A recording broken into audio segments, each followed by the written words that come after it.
Kung ikaw ang nasa katayuan ng mga apostol o kaya naman isa ka sa mga nakikinig kay Jesus noong panahon niya at narinig mo siyang sinasabi, "Amen, amen, I say to you, unless you eat the flesh of the Son of Man and drink His blood, you do not have life within you.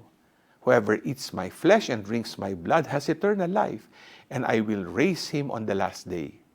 Siguro mapapaisip ka din kung nasa tamang pag-iisip ba si Jesus. Mapapatanong ka din kung papaano niya ibibigay sa atin ang kanyang laman.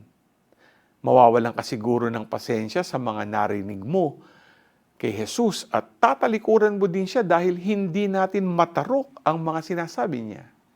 Kaya naman, isang malaking hamon sa atin na tanggapin si Kristo sa ating buhay with patience and openness in our limitedness.